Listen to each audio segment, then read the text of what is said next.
Today we're going to be loading up some 45 Cowboy Special with a Lee 230 grain truncated cone.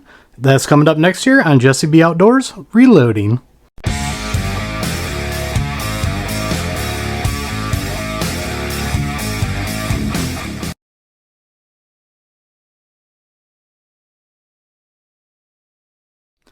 Welcome back everybody, and don't forget to like, share, and subscribe, hit that notification bell, leave a comment down below if you like videos like this. Well, this one's going to be the last in this video series of using 45 ACP bullets and 45 Cowboy Special. I've been reloading a few of these that I've had on hand just to try them out. Now, an update in this video, I do finally have the RCBS crimp die I need to start doing 45 Colt rounds in the 45 Cowboy Special. This is the last bullet I have that we're going to be using the taper crimp. We'll go over that when I'll tell you the die setup. So what we're going to do is we're going to come in here. I'm going to show you guys the components I'm going to use, the die setup I'm using for these ones, and then we're going to load 25 of these up, and then in a different video on my main channel, we'll shoot them and see how they work. So let's go ahead and get started. Now, before we get started with components, what I want you guys to do is make sure you check out my warning down in the description. 45 ACP, which is the load data I'm using for these 45 Cowboy Specials, you have to watch what you're doing because the pressure of 45 ACP is greater of that than 45 Colt. I'll go over more of that down in detail in the warning. That's why we're only using low charges of this. So now I'm going to go ahead and show you what components I'm using. Alright, for powder today we are using HP38 from Hodgdon, and we're using 5 grains of this. This is below the PSI with this charge. That's down in the description, and that's why we're going to try this one out. Then for primers, we are going to be using Winchester large pistol primers. And if you guys haven't seen the video yet, I'll leave a card up above. I already pre-primed the brass this time around using the RCBS bench primer that was gifted to me from my viewer Joe. Thanks a lot, Joe. But we are using Starline 45 Cowboy Special brass with those Winchester primers already in them. So we'll go over the die setup and I'll tell you how I'm going to do that. And then finally, like I said at the beginning, we have a Lee 452 230 truncated cone bullet that I casted up. I like to thank Andy's 79Z28. He sent some lead out to the channel, and that's what I made these with. And just in case you wonder about the color, because I'm bad about saying that, this is Ford Light Blue. That's from Eastwood, in case you guys want to know. Now let's go over the die setup. Now the die setup's a little bit different on these in case you guys haven't followed a series of videos. There is no 45 Cowboy Special dies. You got to use a mixture. So the first die I got right here, this is going to be a Lee sizing decapping die, and because I already got these pre-primed, I took the decapping pin out of it. This is going to be for 45 Colt to resize the brass. Then next what we got here is the Lee powder through expanding die. This one's going to be set up for 45 ACP. That's what this die is for. Then the next one we got here is going to be a bullet seating and crimping die from Lee for 45 ACP. I got it set up to seat the bullet, but not to crimp the bullet. And because we're using 45 ACP bullets, we're doing a taper crimp. So what I got is my RCBS seating and crimp die, but I got the seating stem taken out, just set up the crimp, and that's how we're going to crimp the bullets on these. So let's go ahead and get started. Alright, like I always do, I'm going to walk you guys through the first one, what we're doing here. So we're going to put our piece of brass in here. And like I said, I got the decapping pin out of the sizing die. So we're just going to take that up and we're going to size it. And as we come down, that's going to advance it to the next stage, which is going to be the powder through expanding die. What I'm going to do, since this is the first round, I'm taking this piece out. I've got my scale over here. I'm going to turn it on and zero it out to double check our powder charge to make sure we're on that.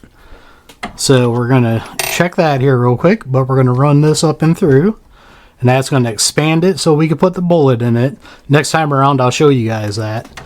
But I haven't messed with this since yesterday, so I can tell you right now the powder charge is not going to be right on it. So what I'm going to do is I'm going to run this a couple of times. I can do a double charge on this without overfilling the case. And I'm going to make sure that our charge is on here. This is one of those things where everybody does it different. Some people do it 10 times. Some people do it 25 times. Some people do it 30 times. That's all up to you. What you want to do. Usually if I could double charge, I double charge about 3 times. to get it settled in there. So now we got that emptied out. I'm going to check this one here and want it at 5 grains. And we are a tad bit over right now, so I might have to adjust this. Like I said, I haven't messed with this since yesterday, and when powder settles, it does funny things. So what I'm going to do is I'm going to turn this down a little bit. And I'm not going to bore you guys with this getting it set up. So I'm just going to fast forward through this until we get to the part where I want to come back and show you guys what we're going to do next. Alright, 5.1, we are just going to roll with that. Check one more time. Okay, so now we're going to move this down. And we're going to put the bullet in now. And like I said, I got this set up to seat the bullet, but not crimp the bullet. So we're going to take that up there. And we're going to seat the bullet. And now what I'm going to do is bring that down. And I got to get into the drawer real quick, because I forgot to get my dial or my calipers out here. Because we need to check the overall length on this. And the overall length that I'm looking for. But once again, do not go by my load data. I am looking for 1.170 or something close to that. And you can see right there we are zeroed out. So now we're going to take this out of here, and I'm going to see where we're at on that. And we are at 1.218, because I backed it out a little bit. I always do that when I walk away, and that way I know that I'm not going to seat it too deep. So we are going to crank this down, double check where we're at here until we get where we want. Once again, I am not going to bore you guys with me working through this part. I'll come back once I have it dead on. Alright, we can see right there I'm on 1.170. That is what I wanted. So now we're going to move this to our next step, and we are going to crimp it. And that's what our first round looks like right there. Going to double check what we have right here. I'm on 1.171, close enough for government work. Let's go ahead and finish the other 24 of these. So we're going to finish these up. We got everything where we want it now. And the one thing I like about the Lee Classic Tour Press is it makes this process go quick. Really like using this press. Get it lined up there.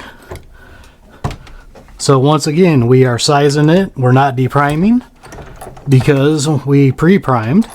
Now we're going to go up, expand it, and drop the powder in it.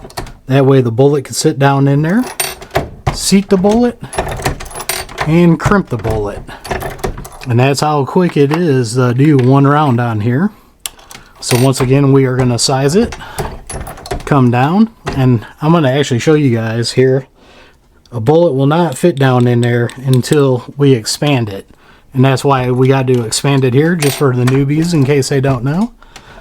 So now we got our powder and expanded. Put our bullet in there, seat the bullet, and crimp the bullet. So just in case you guys haven't been following this series, I've done a few 45 ACP bullets with these. I've used plated bullets and cast bullets. Some have been powder coated, some have been high-tech coated, some, yeah, I think that's all I've done. I didn't get no full metal jackets on this one this time around. So maybe one day I'll get some full metal jackets and we'll try that out too. But I am ready to move on to the actual 45 Colt rounds that we're going to be trying out with these.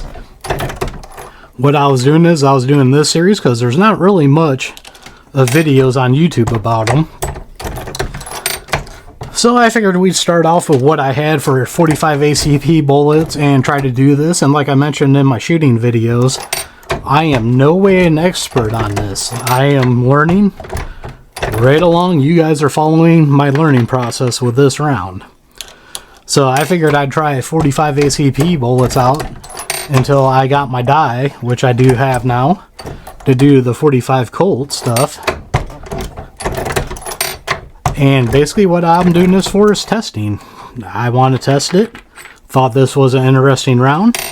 Had a certain kind of bullets already on hand to do, so I'm like, yep, let's go ahead and see what we could do with these. Now I've got 2 other batches of these made up that I haven't shot yet as of this video. So the day I take these all out, I'll probably do them all at the same time for the shooting video. But as of the 2 videos I've done before this, I haven't found a good consistent round with standard deviations anyways. I think the closest I've got is to a SD of 20 with these.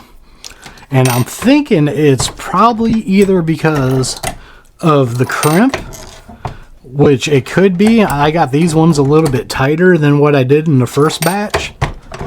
But I think what a lot of it might be is because I'm running the bottom lowest charge. And we are not getting a complete powder burn, is what I've noticed with some of these. And I think that's where they're being a little bit inconsistent. Now, they are being a pleasure to shoot, which is what this is supposed to be. It's supposed to be a light cowboy action round. And for that, that's exactly what it's been doing. I started the video series with my Cimarron Pistolier 5.5 inch.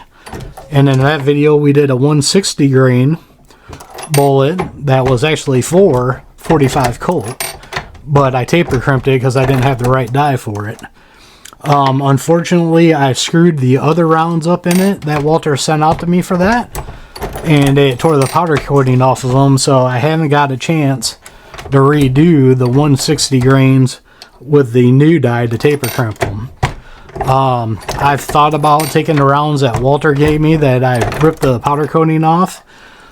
I was thinking about repowder coating myself, but I don't want to really screw around with that, so unfortunately, Walter, I'm probably just going to melt those bullets down and reuse them for 200 grain Lee, which is that same style. But I would really love to try them out with the right roll crimp for them. But I've been having a lot of fun testing these rounds out. Can't wait to get to the 200 grain round flat nose because I actually cast those. So we'll probably do a little bit more testing with that round, since that's one I can have on hand all the time and really enjoy it. But I've been having a lot of fun with this series, and I've had a lot of fun with your guys' comments in this series. You know, you guys have given me some good information. Like I said, I'm learning about these. Don't know everything about them. Thought it'd be something cool and interesting to do videos on, and that's why I'm doing them. And there's nothing wrong with having some lighter cowboy loads to shoot. I love reloading 45 Colt, and this is just a different way of doing it.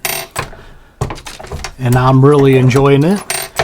To me, this Lee Classic turret press is a perfect press to reload these rounds with. I've used, did I use the first one? I think I used my Dillon 550C on the first video. In the second video, I used my RCBS Rock Chucker Supreme. And then the rest of the videos, I've done them with this press. And basically, I've done them with this because I love doing test rounds on this, because it's not the fastest, it's not the slowest, it's the best of being right in between. And what I'm going to do real quick here, I'm just going to look down in there. Yep, still got a decent charge. Next bullet we got here, I'll probably do a powder check again.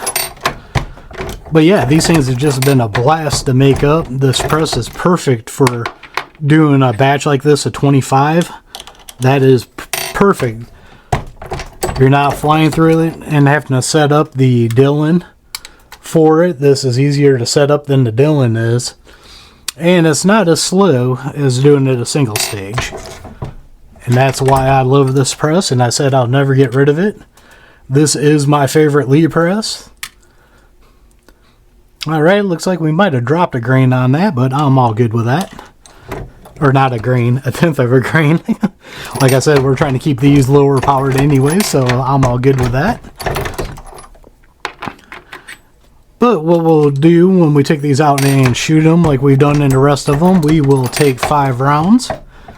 We will chronograph them, see what those numbers are, and then we'll take the other 20 rounds and have fun shooting at the targets with them. Once we get outside with these ones, I'll have my new IPSC target up from MGM Targets. They sent that out to me. A lot of my targets, I think about half of my targets out there now are from MGM Targets. Great company, made in America. Really like their targets. They're AR-550 hex alloy. Very good targets, and I've hit them with everything I've owned, and I've had absolutely no issues with them. These are going to be a light load, so they're going to make them ting, but they're not going to rock them like some of the 300 grain 45 Colt rounds I do. But that's not what these rounds are intended for. So this is our last one of the 25. And you can see, once you get going on this Lee Classic turret press, it takes no time at all to make these beautiful rounds up. Alright, so there you go. This is our last group here of the 45 ACP bullets. We might come back to this and revisit it if I ever get some full metal jackets, or if I get my hands on some other 45 ACP bullets. Basically, when I'm testing something, I might finish off for a while and come back to it. That's part of the fun of this. But there you go. That's what that Lee 230 grain truncated cone and a 45 Cowboy Special looks like. I'm glad Walter helped me out to get me into this. I've been having fun doing it. So like I said, we'll be shooting these on my main channel. There'll be a link down below in the description down there. Will be a link to my main channel if you want to see these bullets shot out of it. Also, while you're down there, I'll have some discount codes that some companies gave me to give to you guys to save money. Other ones are affiliate accounts that do help out the channel. So don't forget to like, share, and subscribe. Hit that notification bell. Leave a comment down below. We are one nation under God. And I'll see you all on the next one.